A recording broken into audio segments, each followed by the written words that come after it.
자, 우리 영주가 네, 창세기 6장 5절부터 8절까지 읽겠습니다. 여호와께서 사람의 죄악이 세상에 가득함과 그의 마음으로 생각하는 모든 계획이 항상 악일 뿐임을 보시고 땅 위에 사람 지으셨음을 한탄하사 마음에 근심하시고 예, 하나님께서 사람을 에덴 동산에 이렇게 만드시고 두셨잖아요. 그러고 나서 사람이 뭘 했는가 하면 선악과를 따먹었죠. 하나님의 법을 지키지 않는 것을 선택했죠. 그리고 이제 쫓겨나서 인간이 이 세상을 사는데 얼마 가지 않아서 창세기 6장이니까 노아 홍수전이니까 노아 홍수전 그때 세상을 하나님은 이렇게 보고 있어요. 영주야, 한번 더 읽어볼래? 7절부터 읽을까요? 아니요, 6장. 네, 6장. 세상에 사람의 제약이. 6장 5절부터 다시. 어, 네, 여호와께서 사람의 죄악이 세상에 가득함과 그의 마음으로 생각하는 모든 계획이 항상 악일 뿐임을 보시고 땅 위에 사람 지으셨음을 한탄하사 마음에 근심하시고 하나님, 이르시되 계속. 이르시되 내가 창조한 사람을 내가 지면에서 쓸어버리되 사람으로부터 가축과 기는 것과 공중의 새까지 그리하리니 이는 내가 그것들을 지었음을 한탄함이니라 하시니라. 네, 그러나 노아는 여호와께 은혜를 입었더라. 네. 그러고 나서 이제 세상에 하나님이 홍수로 사람을 지면에서 모두 다 쓸어버리고 노아의 가정 8식구로 인류는 다시 시작이 돼요. 그랬는데 창세기 11장에 가면 사람들이 뭘 하죠? 창세기 11장에 가면 뭘 하는가 하면 바벨탑을 쌓아요. 바벨탑을 쌓는다는 것은 어떤 의미인가 하면 이런 마음이에요. 우리가 성읍과 탑을 건설하여 그 탑 꼭대기를 하늘에 닿게 하여 우리 이름을 내고 온 지면에 흩어짐을 면하자 하였더니, 우리 이름을 내고 인간의 이름을 내고 우리의 안전을 우리가 확보하는 그 바벨탑을 쌓기 시작하죠. 그러니까 창세기 4장부터 창세기 11장까지는 어떤 메시지인가 하면 인간은 안 된다라고 하는 메시지예요. 인간은 안 된다. 인간은 하나님의 기준에 너무너무 턱없이 미달된 존재들이다. 자, 그렇게 말해요. 자, 그리고 이제 이 세상에 아브라함을 부르시고 하나님이 왕인 나라를 이 지상에 한 나라를 세우잖아요. 그러고 나서 그 나라가 이제 요셉과 그래서 이스라엘 백성이 애굽에 가고 애굽에서 하나님이 모세를 세우시고 출애굽하죠. 10가지 재앙을 내리고 기적 같은 것을 경험했어요. 그리고 세상 최고의 제국 애굽과 바로의 손아귀에서 자기 백성을 건져냈어요. 기적 같은 일이죠. 홍해를 건넜어요. 그리고 광야에 들어가니까 낮에는 구름 기둥이, 밤에는 불 기둥이, 아침, 점심, 저녁에 하늘로부터 40만이나 되는 국가가 배부르게 먹을 수 있는 메추라기와 만나가 내렸어요. 그러니까 난방, 냉방, 먹을 거, 그 다음에 의식주 문제가 하나님이 해결됐어요. 그리고 이제 모세가 40년 동안 자기 백성을 이끌고 난 이후에 마지막 유언을 해요. 마지막 유언. 자, 영주야. 신명기 32장 15절. 하나님 모세가 마지막으로 자기 백성에게 뭐라고 말하는지 한번 들어봐요. 15절. 네. 16절. 그런데 여수른이 기름짐에 발로 이 찼도다. 여수륜이라는 말은 이스라엘이라는 말의 대표예요. 이스라엘이라는 말이에요. 네. 내가 살찌고 비대하고 윤택함에 자기를 지으신 하나님을 버리고 자기를 구원하신 반석을 업신여겼도다. 그들이 다른 신으로 그의 질투를 일으키며 가증한 것으로 그의 진노를 격발하였도다. 자, 21절. 그들이 하나님이 아닌 것으로 내 질투를 일으키며 허무한 것으로 내 진노를 일으켰으니 나도 백성이 아닌 자로 그들에게 시기가 나게 하며 어리석은 민족으로 그들의 분노를 일으키리로다. 음. 여러분 좀 이상하지 않아요? 출애굽의 그 현장을 이 사람들이 매일 기적을 목격했는데 모세가 마지막으로 너희들은 하나님을 섬기는 일에 실패할 것이다. 하나님 섬기는 일에 실패할 거다라고 마지막 유언을 해요. 마지막으로 모세가 마지막 설교거든요. 마지막 유언과 같은 죽음을 앞에 두고 너희들은 하나님을 섬기는 일에 앞으로 가나안 땅에 들어가서 실패할 거다라고 말하고 있어요. 자, 그러고 나서 여호수아가 백성의 리더가 되죠. 그리고 여호수아도 이제 가나안 정복 전쟁을 다 기적같이 마쳐요. 요단강을 건너고 여리고를 점령하고 전에 안 된다고 했던 그 거인 족속들, 아낙 족속들 그 가나안 땅을 다 점령하고 난 이후에 이제 여호수아가 죽음을 앞에 두고 자기 백성들에게 유언하는 장면이 나와요. 소진아, 여호수아 24장 19절 말씀. 여호수아 24장 19절. 여호수아가 그 기적 같은 전쟁을 그 가나안을 하나님의 약속대로 다 정복했음에도 불구하고 마지막 여호수아의 메시지가 뭐죠? 그러나 여호수아는 백성들에게 이렇게 말하였다. 여러분은 주님을 섬기지 못할 것이요 그분은 거룩하신 하나님이시며 질투하시는 하나님이시기 때문에 여러분의 허물과 죄를 용서하지 않을 것이요. 네. 자, 하나님을 섬기는 일에 너희들이 실패할 거다라고 여호수아가 예언하고 있어요. 다시 봐요. 여호수아가 백성에게 이르되 너희가 여호와를 능히 섬기지 못할 것은 그가 거룩하신 하나님이시요 질투하는 하나님이시니 너희의 잘못과 죄를 사하지 아니할 것임이라 라고 말하고 있어요. 자, 오늘 이 여호수아 24장 19절 말씀 여러분 꼭 기억하기를 바라요. 성경은 우리에게 말하고 있어요. 너희들은 하나님을 섬기는 일에 실패할 거다라고 말하고 있어요. 그리고 너희들은 결코 하나님을 섬기지 못할 것이다. 자기 백성들에게 기적을 경험하고 난 이후에 자기 백성들에게 뭐라고 예언하는가 하면 하나님 섬기는 일에 너희들은 실패할 거다 그랬어요. 이거 이방인들이나 예수 안 믿는 사람들에게 이야기한 게 아니라 자기 백성들에게 한 이야기예요. 이 말씀은 오늘 우리들에게도 하고 있는 말씀. 너희들이 하나님을 섬기는 일에는 실패할 거다. 그 이유가 뭐죠? 하나님은 거룩하시기 때문에. 하나님은 완전하기 때문에. 하나님은 영원하기 때문에. 하나님은 공의로우시기 때문에 그 앞에 그러니까 하나님은 완벽한 분이시기 때문에 그 앞에 나아갈 수 있는 자는 그분과 교제하고 만나고 관계를 맺을 수 있는 자는 어떤 사람인가 하면 완벽해야 돼요. 왜?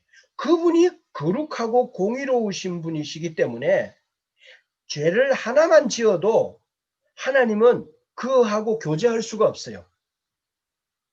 관계를 맺을 수가 없어요. 이 세상에 어떤 인간이든지 하나님과 관계를 맺는 일에 자유로울 자는 한 명도 없어요. 믿는 자든 믿지 않는 자든. 우리는 하나님을 섬길 수 있는 자가 아니에요. 하나님과 교제할 수 있는 자가 아니에요.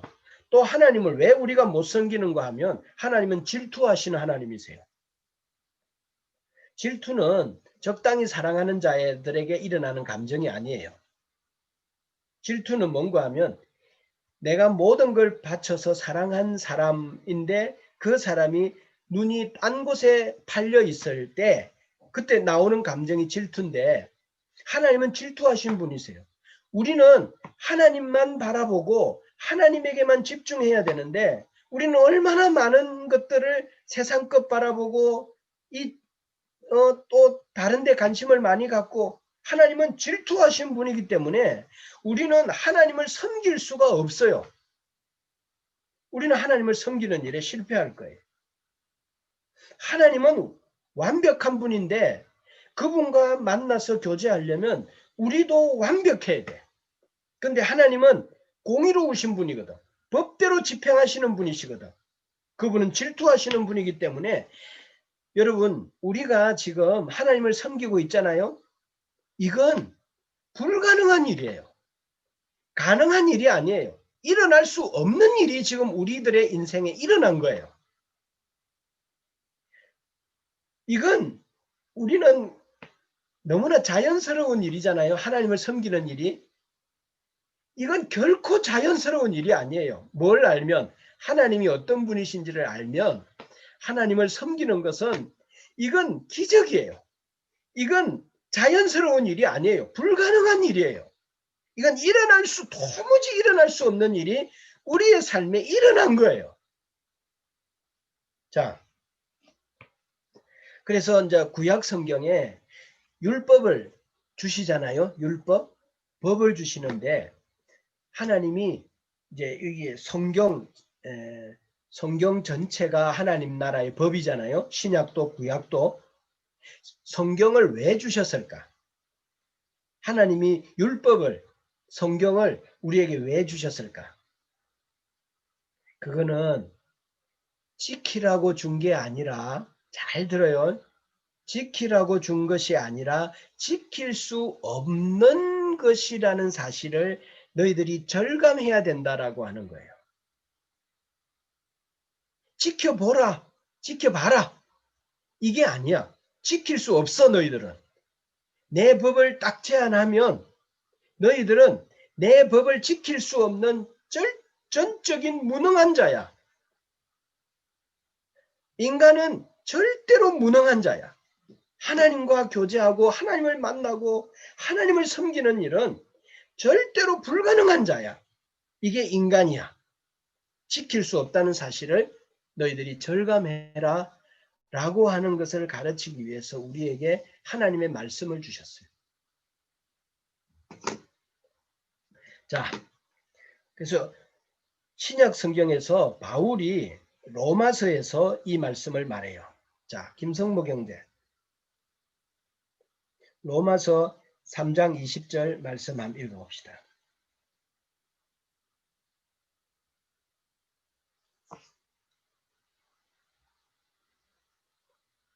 소거하고. 예.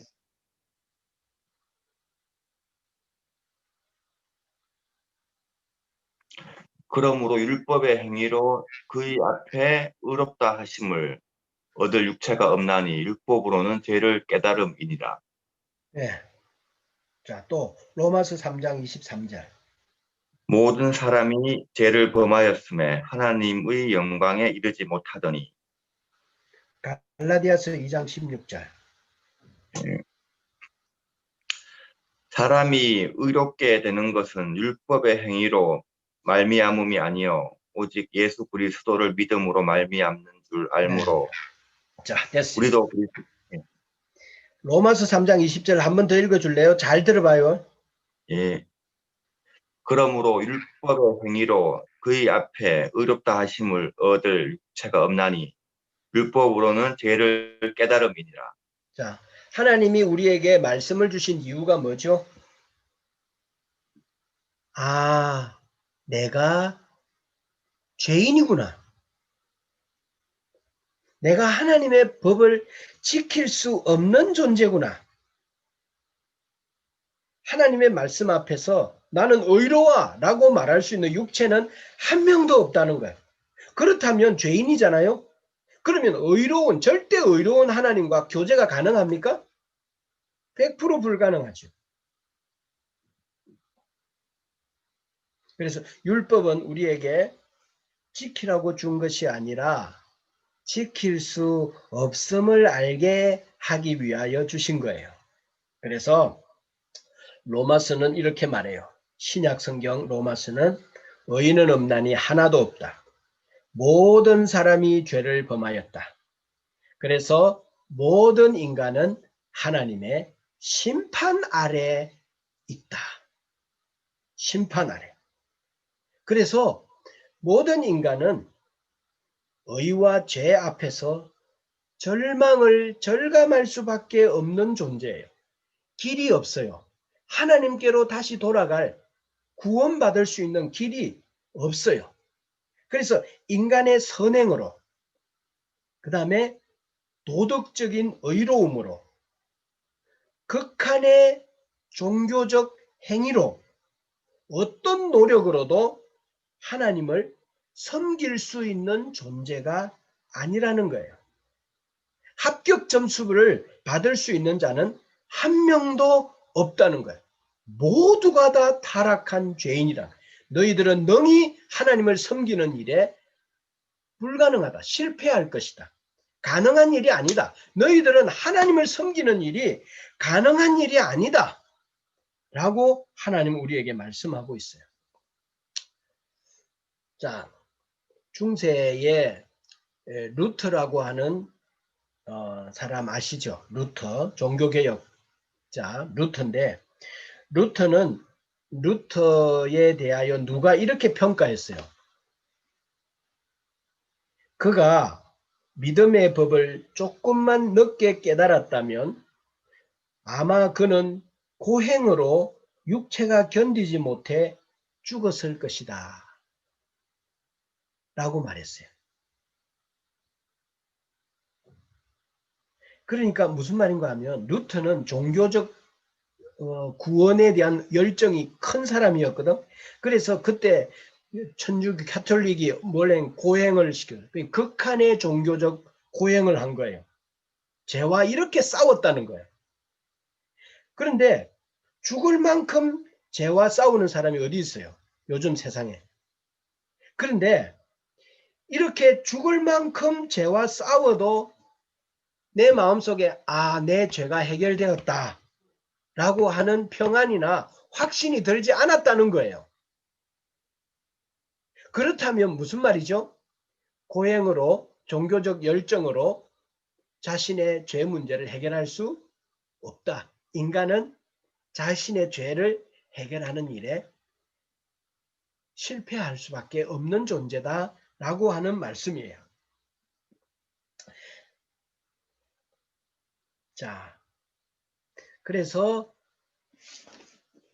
성경이 우리에게 뭘 제안하죠? 믿음의 법을 제안해요. 예수 그리스도를 제안해요. 그러니까 하나님이 우리 인간이 되어서 이 땅에 오셔가지고 저와 여러분들의 죄를 대신 짊어지고 십자가에서 우리의 죄를 다 해결해 주시고 그분이 죽으시고 부활하셔서 죽음과 사망을 정복하시고 죄를 해결해 놓으시고 다시 하늘에 올라가서 그분은 이 땅에 성령님을 보내주셨어. 그러니까 그분이 뭔가 하면 길이야. 그분이 뭔가 하면 문이야. 문을 열고 방에 들어가고 집에 들어가는 것처럼 천국에 들어갈 수 있는 문이 예수 그리스도야. 그러니까 예수 그리스도를 믿는 믿음의 법 외에 행위의 법으로 율법을 지킴으로 구원을 얻을 수 있는 자가 없어. 그러면 율법을 주신 목적은 뭐냐? 너희들이 지킬 수 없다는 것을 절감하고 그렇다면 구원의 길은 어디에 있는가? 아, 예수님밖에 없구나. 그래서 하나님의 율법을 주신 목적은 뭔가 하면 너희들이 죄인임을 깨닫고 아, 내 죄는 내 힘으로 해결할 수 있는 것이 아니라 하나님의 아들 예수 그리스도만 해결할 수 있구나 라고 하는 것으로 느끼고 절감하고 그분 앞에 가서 무릎을 꿇고 엎드려서 그분을 영접하고 받아들이게 하기 위하여 율법을 주신 거예요. 지키라고 준 게 아니라 아, 뭐 지키구나. 그렇다면 예수님 믿는 수밖에는 길이 없구나 라고 하는 것을 깨닫고 알게 하기 위하여 하나님이 우리에게 법을 주셨어요. 예수 그리스도. 여러분 아까 이야기했죠. 여호수아가 이렇게 말했어요. 너희들은 인간은 하나님을 섬길 수 있는 존재가 아니야. 그래서 하나님과의 관계가 단절되어 영원히 멸망하고 지옥에 갈 수밖에 없는 존재야. 이거를 우리가 절감해야 돼요. 절망해 봐야 돼요. 나에게는 도저히 길이 없구나. 길이 막혔구나. 끊어졌구나. 그래서 바로 하나님을 다시 섬길 수 있는 길은 하나님이 이 땅에 우리가 되어서 의로운 몸으로 우리의 죽음을 대신 죽으시고 우리의 죄를 다 해결하신 것 외에 길이 없구나. 그래서 예수님 외에는 우리가 다시 하나님을 섬길 수 있는 길이 없다라고 하는 것을 철저히 깨닫기를 하나님 바라시는 거죠. 죄가 없는 분이 죄를 짊어지고 죽으심으로 우리의 죄의 값을 지불하시고 그분은 다시 살아나시고 하늘에 오르셨단 말이에요. 이 아들이 오셔서 죄를 완전히 해결해 주시고 천국에 가는 길을 닦아 주셨어. 그리고 그분이 뭐라고 했는가? 다 이루었다. 완성했다. 끝났다. 나를 믿으면 너희들이 하나님을 섬길 수 있다. 하나님과 관계를 맺을 수 있다. 라고. 그럼 여기에서 이제 우리는 질문이 생기죠. 두 가지 극단의 질문이 있어요. 그러면 이제 구원받았으니까, 죄 문제가 해결되었으니까, 이제부터는 내 마음대로 살아도, 죄를 지어도, 방종해도, 나 구원받았으니까 괜찮겠네. 라고 하는 것과 또 두 번째, 받은 구원을 지키기 위해서 살려고 극한의 순종을 하면서 사는 거예요. 좁은 길을 가야 돼.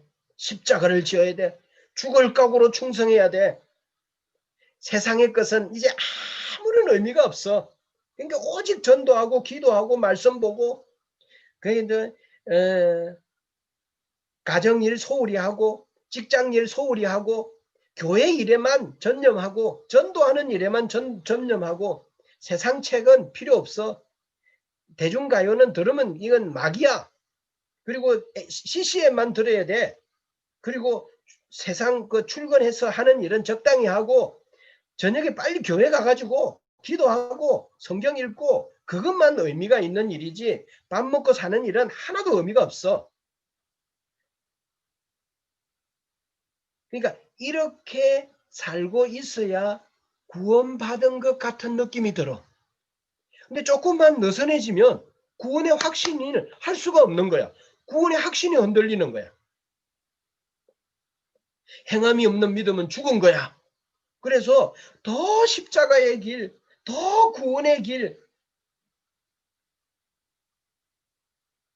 그래서 다시 어디로 돌아가는 겁니까? 율법으로 돌아가.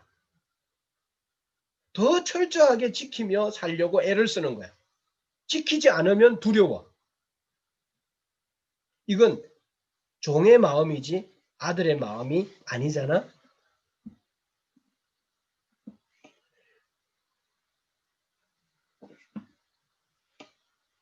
그래서 율법과 은혜를 균형을 잡아야 돼.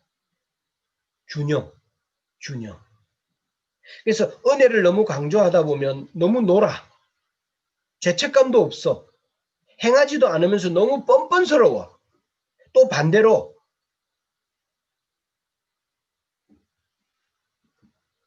기쁨도 없이 확신도 없이 너무 철저하게 살아. 좀만 잘못하면 두려워. 그래서 철저히 지키는 거야. 조금만 못하면 정죄당하고 죄책감에 사로잡히고 세상 것은 아무 쓸모없다고 생각하고 일상을 버리고 그러면서 완벽하게 살지 못하니까 언제든지 확신이 흔들려. 이래도 난 구원받았을까? 그래서 확신이 흔들리니까 더 예수로 살려고 애를 쓰는 거야. 이것도 잘못된 거지. 그래서 성경에 구약이든 신약이든 일관된 메시지가 뭔가 하면 주님을 더 사랑하라는 거예요. 주 안에 거하라는 거예요. 너의 주인이 주가 되어서 살아가라라는 말씀이에요. 주님을 사랑하는 힘으로 살아가라. 사랑의 힘으로 살아가라. 내가 주체가 아니는 나는 원래 다 지킬 수 있는 자가 아니야. 나는 절망적인 자야. 이런 우리를 사랑하신 주와 함께 살고 주 안에 거하고 주님에게 이끌리고 내가 주체가 아니라 주가 주인 되게 하는 삶을 살아가라. 이것이 즐거움이 되게 하는 삶을 살아가라라고 말씀해 주고 있어요. 그러다가 우리가 죄를 지으면 어떻게 되죠? 주님과의 관계가 불편해지잖아요. 사랑하는 분과 불편해지는 것을 견딜 수가 있을까요? 그래서 이제 스스로 사랑하는 주님이 원하는 관계 안으로 삶을 사는 거예요. 부담감이 아니라 주님과의 관계의 즐거움이에요. 짐이 아니라 자원함이고 의무가 아니라 사랑이에요. 그러다가 실패할 때도 있겠죠? 그러면 그 실패를 십자가 안에서 실패를 해석해요. 주님이 얼마나 필요한 자인지 절감하면서 그래 이러니까 주님이 필요하지. 주님 앞에 더 가. 그래서 주님을 더 사랑하게 되는 거. 이게 의무나 율법이나 이게 아니라 스스로 하나님과의 관계 안에 거하고 싶어서 주님과의 도무지 섬길 수 없는 그분을 예수님이 중간에 중보자가 되셔서 관계가 다시 회복되어졌기 때문에 이 하나님을 다시 섬길 수 있는 것은 나에게 너무나 큰 축복이야. 그래서 스스로 거룩하게 살려고 애를 쓰는 거예요. 자, 잘 행하고 있을 때, 잘 행하고 있지 못할 때 모든 인간은 하나님을 섬길 수 없는 존재라는 사실을 알아야 돼요. 삶이 부족할 때, 그래서 내게 필요한 분이 예수라는 사실, 오직 소망은 예수 그리스도를 붙잡는 거예요. 구원의 확신이 흔들리지 말아야 돼요. 나는 원래 그랬고 그럴 수밖에 없는 존재예요. 내가 하나님의 말씀을 다 지킬 수 없는 존재라는 것을 하나님이 더 잘 알고 있어요. 그럴 때 우리는 예수 그리스도를 더 붙잡는 거예요. 맞아, 예수 외에는 소망이 없구나. 그래서 내 안에는 선한 것이 없어. 그래서 하나님 앞에서 늘 겸손하면서도 강한 확신을 가지고 살아야 돼요. 자격 없는 자에게 찾아오신 예수님 외에는 우리는 소망이 없다는 사실을 여러분들이 절감하고 깨닫기를 주님의 이름으로 축복합니다.